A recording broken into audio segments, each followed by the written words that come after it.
로켓랩에 장기 투자하고 계신 당신을 위해 준비했습니다.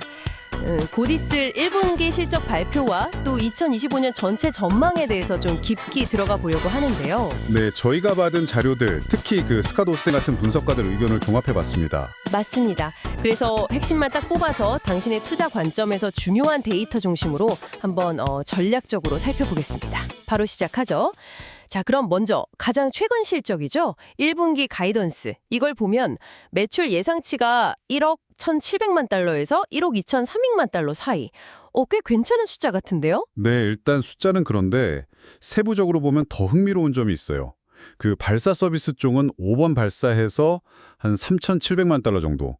전년 동기 대비 한 14% 늘었고요. 14% 증가. 발사 단가도 괜찮고요. 네, 건당 한 750만 원 수준이니까 안정적이죠. 근데 더 봐야 할 게 우주 시스템 부분이에요. 가이다스 상단 기준으로 보면 거의 8,400만 달러. 8,400만 달러요? 네, 이게 전년 대비로는 무려 40%나 성장한 겁니다. 와, 40%면 정말 큰데요? 그럼 결국 1분기는 발사 자체보다는 그 위성 부품이나 시스템 사업 이쪽이 성장을 확 끌어올렸다고 봐야겠네요. 맞습니다. 그래서 전체적으로는 1억 2,200만 달러 기준으로 보면 전년 대비 31% 정도 증가할 걸로 보입니다. 그렇군요. 그럼 바로 다음 분기, 2분기 전망은 좀 어떤가요?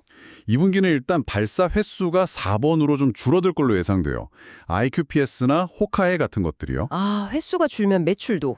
네, 그래서 발사 매출 자체는 한 2,900만 달러 정도로 1분기보다는 좀 줄지만 마이너스 24%, 작년 2분기하고는 거의 비슷한 수준입니다. 마이너스 3%, 평균 단가도 한 710만 원 정도로 조금 낮아지고요. 그렇군요. 근데 여기서도 역시 우주 시스템 쪽이 중요해요. 전체 매출 가이던스를 가지고 역으로 계산해 보면 우주 시스템 매출이 7,800만 달러에서 9,300만 달러 사이? 그럼 발사 횟수가 줄어도 우주 시스템이 계속 강세면 2분기에도 성장세는 이어질 수 있다. 이런 말씀이시군요. 그렇죠. 단기적인 발사 일정보다는 우주 시스템의 펀더멘털이 더 중요해 보인다는 신호로 볼 수 있겠습니다. 알겠습니다. 그럼 이제 좀 더 길게 봐서 2025년 전체 그림은 어떨까요? 작년 말 기준 수주잔고, 그 백로그가 10억 달러 넘었다는 자료가 있던데요. 네, 맞아요. 10억 7천만 달러. 꽤 크죠? 그중에 한 절반 정도가 12개월 안에 매출로 인식될 걸로 보니까 이것만으로도 연간 한 5억 3,400만 달러 정도. 그 정도 기반은 깔고 가는 셈이죠. 와, 절반이나요? 그럼 안정적인 기반이 있네요. 발사 쪽은 어때요? 발사는 기존 계획에다가 1분기에 계약한 IQPS 물량 일부가 더해져서 올해 총 24번 정도 발사가 예상됩니다.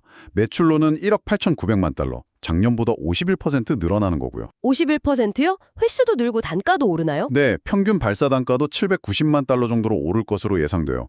횟수랑 단가 둘 다 오르는 건 상당히 긍정적인 신호죠. 확실히 발사 쪽 성장세가 인상적이네요.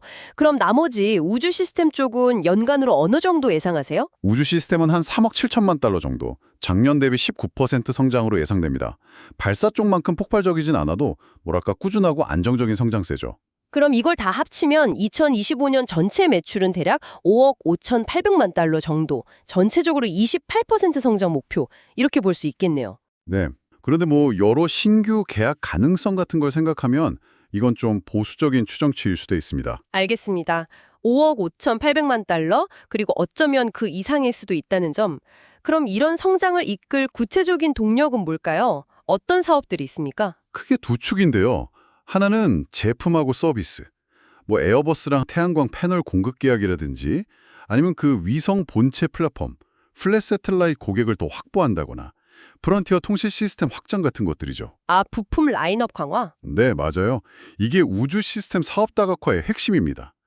그리고 다른 한 축은 역시 발사 서비스인데 미 국방부나 나사와의 계약들, 특히 PLSS 페이스 3 같은 수십억 달러 규모 프로그램 참여요.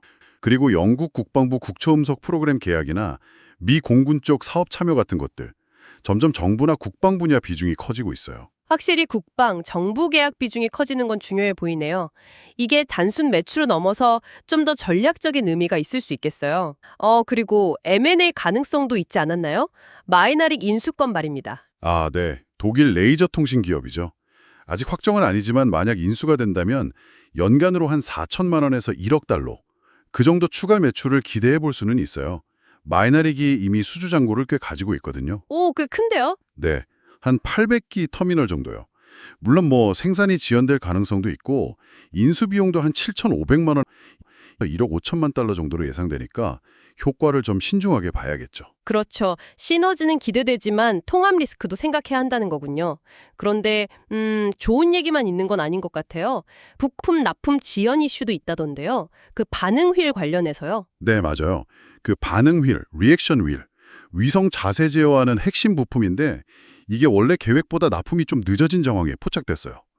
2024년에 2,000개 예정이었는데 실제로는 한 절반, 1,000개 정도만 납품된 걸로 추정됩니다. 절반이나요? 왜 그런 거죠? 자료에서는 이게 고객사 쪽 프로젝트 지연 때문일 수 있다고 추측해요. 뭐 예를 들면 아마존 카이퍼 프로젝트 같은 대규모 사업 지연하고 관련이 있을 수도 있다. 이런 거죠. 확정된 건 아니지만요. 아하, 카이퍼 프로젝트 지연 가능성. 그렇군요. 이건 특정 고객이나 공급망 의존성 문제를 좀 생각하게 만드네요. 네, 그런 리스크를 상기시키는 부분이죠. 알겠습니다. 잠재적인 위험 요인까지 잘 짚어주셨네요. 자, 그럼 정리를 좀 해보면 로켓랩은 상당히 탄탄한 수주 장고를 바탕으로 하고 있고 특히 우주 시스템 부문이 강하게 성장하고 있고 또 국방 분야로의 확장, 이걸 통해서 2025년에도 꽤 견조한 성장세를 보일 것이다. 이렇게 기대해 볼 수 있겠네요. 네, 맞습니다. 예상 매출 5억 5,800만 달러는 뭐 충분히 달성 가능해 보이고요. 말씀드렸듯이 추가 계약에 따라서 그 이상도 가능할 수 있습니다.